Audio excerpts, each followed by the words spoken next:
Madame Carrette ici. Aujourd'hui, nous discutons la question essentielle, comment parler de mes activités. Today we're going to discuss activities. We've already discussed activities in our past units. Remember when we learned all those ER verbs? We also learned être and faire, two irregular verbs. Video 1, les verbes en français. This video serves as a reminder of how we can use those verbs. Remember, we can talk about things that we like to do, things that we don't like to do. We can also do this thing called conjugate, where we match subject and verbs together to discuss what people are doing. If we know how to do all of this, we can ask questions. For example, if in English I could say, Julie is dancing, that's a statement. But I could turn it into a question if I threw in a question word. When is Julie dancing? Why is Julie dancing? And so on. You'll soon discover that we know how to ask statements and we know question words, but we don't know how to put everything together. So in this video, let's review that foundation. Let's review those activities, those verbs, and then we're going to learn how to turn everything into a question in our next video. Ça va?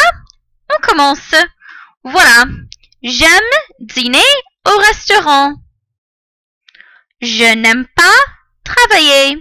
Remember, we first discussed how to mention things that you like, j'aime, and things that you don't like, je n'aime pas.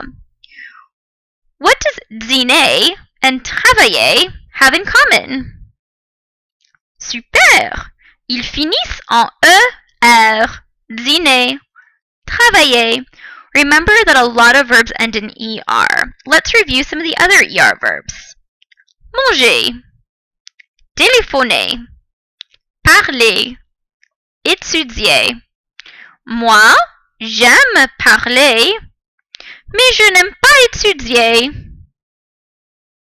Ma mère aime téléphoner et ma sœur aime manger. Parler anglais, parler français et parler espagnol. Moi, j'aime beaucoup parler français. Chanter, nager, danser, voyager.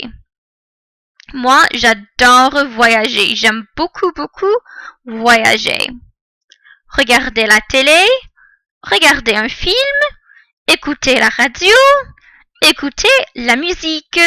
Moi, je préfère écouter la radio. Mais j'aime aussi regarder la télé. Jouer. Jouer au foot, jouer au basket, jouer au tennis, jouer aux jeux vidéo, jouer au volley, jouer à la course, jouer au football américain, jouer au cricket. Moi, j'aime jouer au volley, mais je n'aime pas jouer au cricket. C'est difficile. Alors, question. Comment utiliser les verbes en ER avec les pronoms sujets? Les pronoms sujets. Ah oui, je, tu, il, elle, nous, vous, il, elle. Ou les sujets. Marie, Monique, David, Yannick, Madame Carrette, etc. Alors voilà une solution. La conjugaison. Oh là là, c'est un mot un peu difficile, n'est-ce pas? La conjugaison. Et voilà la petite révision avec les sujets pronoms. C'est très important, n'est-ce pas? Remember, these are subject pronouns. We have these in English as well. See if you can identify what they are. Je, tu, il, elle. Je, tu, il, elle. Those are all singular, singulier. I, you, he, she. Now we have our plural, le pluriel. Nous, vous, il, elle, we, you all, and they. Remember, il is used for either a group of boys or a mixed group, and elle is going to be used for two or more girls. Now that we know our subject pronouns, how can I make je fit with an ER verb? That's where conjugation comes into play. Parler. Voilà.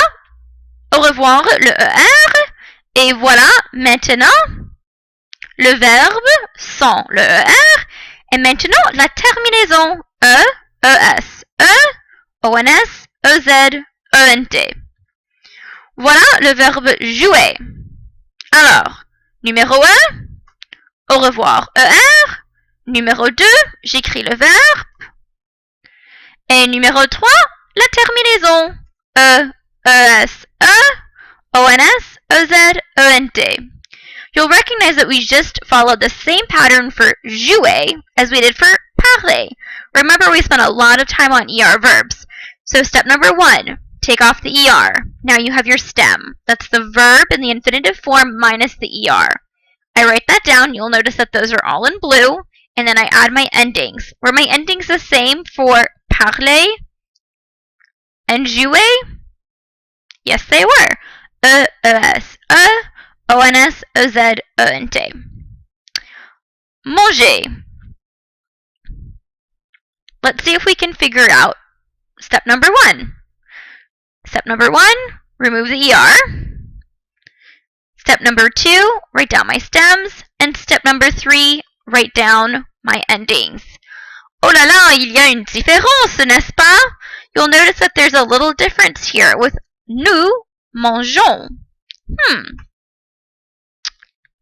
In French, there's always a little exception, isn't there?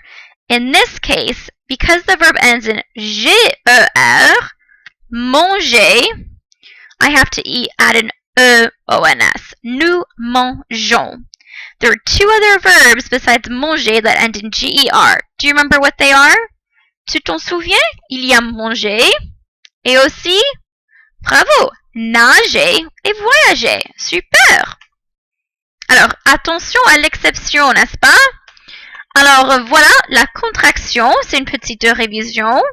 Alors, le je devant une voyelle devient J apostrophe.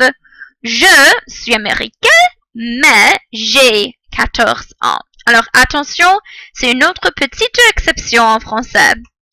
Alors, voilà, si c'est le verbe écouter qui commence avec une voyelle, il faut utiliser le J apostrophe. Et voilà, il y a une répétition, n'est-ce pas, avec les terminaisons E, ES, E, ONS, EZ et bravo, ENT, super. Alors voilà les verbes ER. Maintenant, le verbe être. Être is the verb to be. We've seen this a lot in French, especially with expressions. If you'll recall back to first semester, we learned different phrases with je suis. Je suis canadienne. Tu es américain. You are American. Oui, je suis américain. Yes, I am American. Il est and elle est. He is and she is. Nous sommes. Vous êtes. Ils sont. Elles sont. Remember the little song that we have? Je suis, I am, tu es, you are, il est, he is, elle est, she is.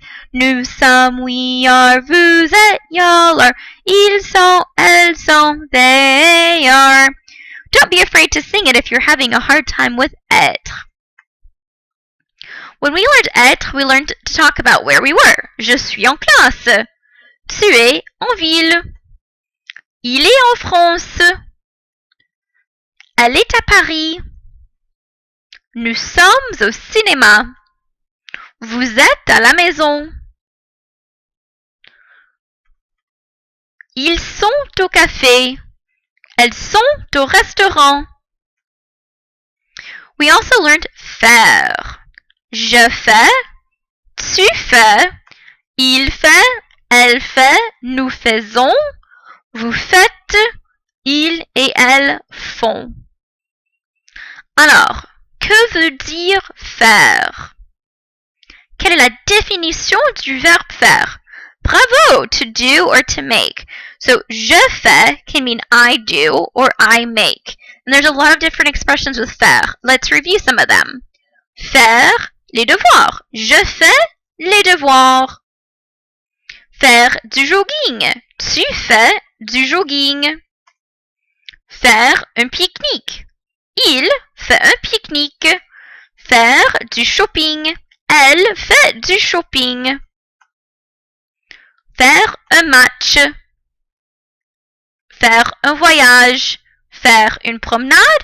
Et faire attention. Alors voilà ici, nous faisons un match. Ici, vous faites un voyage.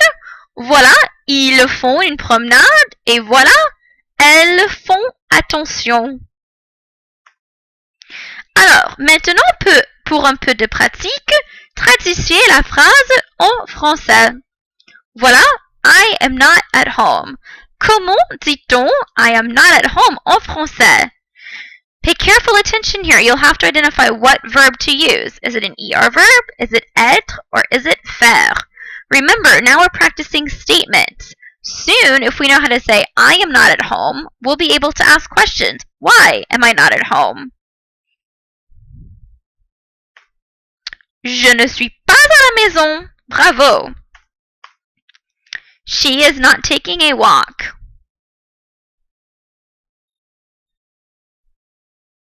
Bravo! Elle ne fait pas une promenade. They are watching TV. The M here means that it's masculine. Bravo! Il regarde la télé. Paul is not playing hockey.